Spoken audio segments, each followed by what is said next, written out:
With the impending ban list around the corner, we're going to have a discussion about 5 decks. Probably should be picking up right now. You guys know a lot of these discussions. Sometimes they're the same thing. Also, Argent Saga Kickstarter is wrapping up literally soon. Check it out. If you guys missing out on this, you're missing an opportunity of a lifetime to play this. Don't miss out. Honestly, card art looks really good, and I think it's worth it. Alright, let's dig on into this discussion, shall we?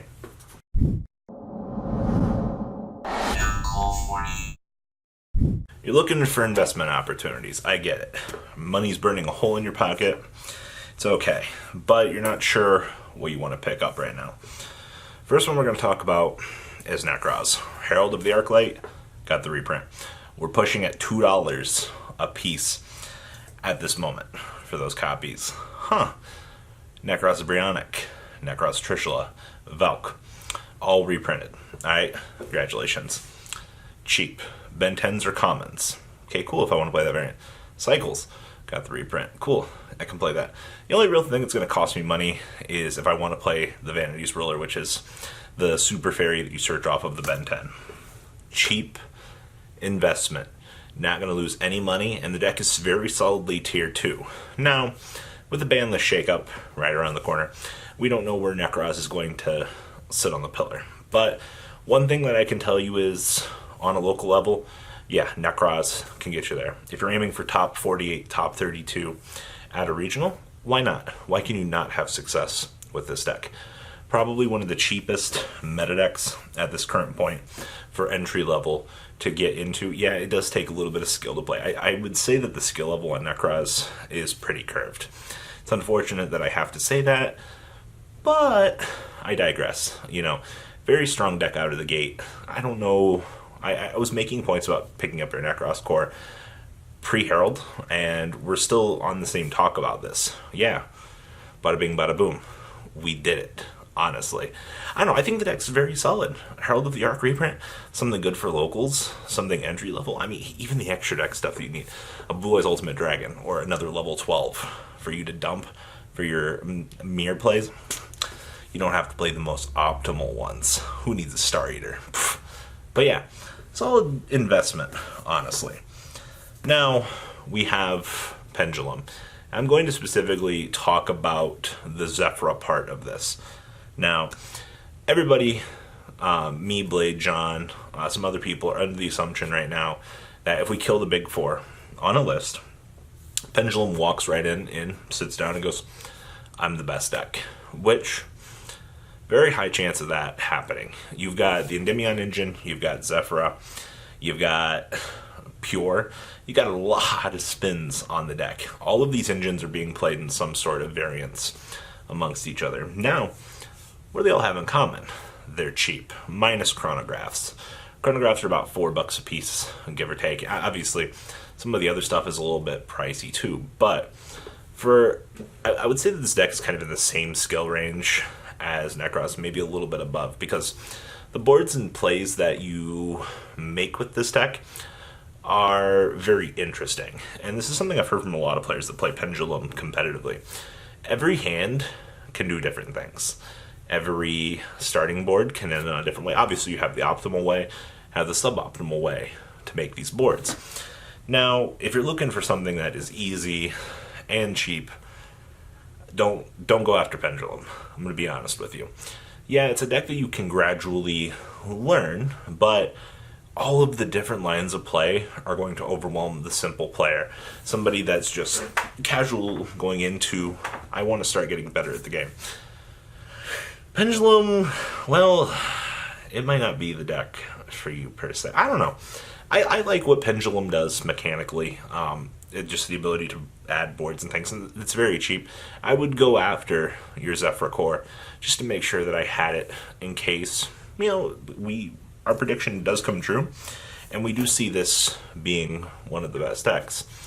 Now, the OCG is proving that Altergeist is getting better. Now, I've been talking about Altergeist with Singin and El Mirage. Now, El Mirage says, all right, I'm going to eat off that thing and I'm going to search for a multi-faker.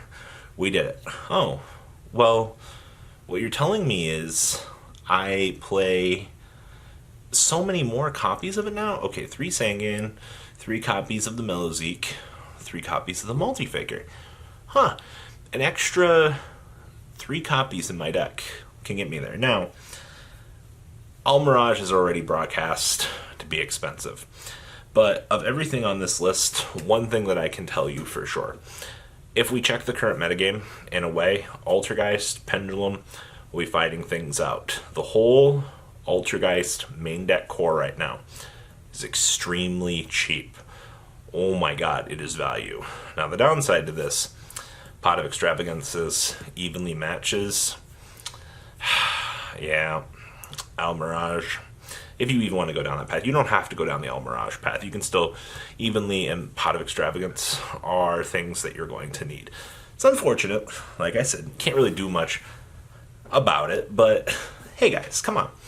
Honestly, if I was a meta player, and obviously, depending on what your budget is, Extravagance is going to be a little bit out of reach. But, I mean, hey, if you can pick up Altergeist and things like that, I mean, honestly, you can pick up Subterra. Honestly, I think Subterra is a little bit cheaper of a deck than this, but I don't know. Your disruptions and plays that you get off of Altergeist are honestly really far better than anything that Subterra can kind of put out on the field. It's kind of dependent on where your ending boards can go and things like that with Altergeist. I mean, how strong did you open up?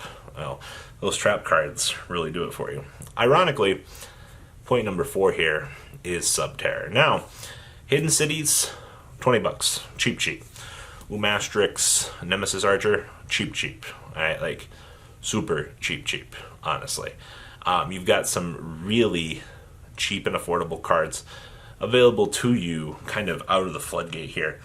And I'd put this deck underneath Altergeist in terms of strength, but hand trapping your opponent with Fiendus always feels so good. And Guru just got the upgrade.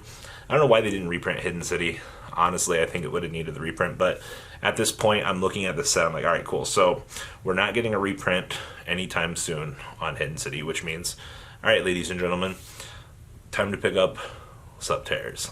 Honestly, if you're an anti-meta player, you like disrupting things, but you don't want to play Altergeist, okay, no problem. You've got the next best thing available to you, which is Subterra. And like I said, solid investments that aren't going to lose you a lot of money right now. Literally $60. Oh wait, you need Extravagances too. Both of these decks need Extravagance, and I honestly think between the two of them, it's kind of funny because if you have the Extravagance, you can play both decks. Like, I want to play Subterra or I want to play Altergeist. You know, you've got options available to you in that regard, and I respect that. But I don't know, man. Once again, I digress. If I was definitely going to have to pick between Altergeist and Subterra, I'd pick Subterra, but I don't know. I just don't like how Altergeist functions. Like, the Steel Guido's bounce, evenly matched combo is extremely good. Don't get me wrong. Like, oof, so good. Like, that will blow you out, and you'll just be like, oh, what happened? Like, oh yeah, special summon multi-faker into Steel Guido. You're like, ugh, so good. And the last deck I would actually be giving consideration to right now is just Prankets. Now, this deck's ceiling is beyond my camera. I don't know any of the lines of play in this deck, but I look at card prices, I'm like, that's cheap. That's real cheap. And you've got the one person that learns the full combo of the deck, you're like, that's pretty good. But then you play it, you're like, results may vary. In terms of a deck that if you have time, and I say this very loosely, if you have time and you want to learn, honestly, I think this might be the deck for you. Especially looking at the other ones, I think this deck has the highest ceiling out of all 5 decks presented. The deck's playability and playstyle are very, very niche. Don't get me wrong, it's Ritual Beast 2.0. I always make that joke, and it's always bad every time. But you've got to look at it this way. Cheap investment, decent deck, solid tier 2.5. The deck can still top in the current format, don't get me wrong, but you do get blown out on different axes. This deck can also carry you to get an invite. Actually, I think all 5 of these decks should be good enough to be able to get you to an invite, which is kind of the goal of this channel. You know, we got to be better than the rest of the regional, and we got to get to top cut to get our invite. So that's what we care about. But outside of that, all 5 very solid investments at the moment. All solid metagame choices going forward in the future, and you're not going to lose money on them. Do you guys agree? Do you disagree? Please leave a comment down below. I'd like to hear your guys' thoughts, opinions, concerns on the matter. And, well, guys, looks like we'll catch you on the flip side. Peace out. The ride never, well, truly ends. Thank you, patrons. Without you guys, I don't know what I'd be wearing in these videos. I might be a Truffle Shuffle incident all over again. Guys, please also check out VanCole40 for some awesome Vanguard content. Some other interesting stuff you might find up here on the left or in the description as well. Thanks for watching.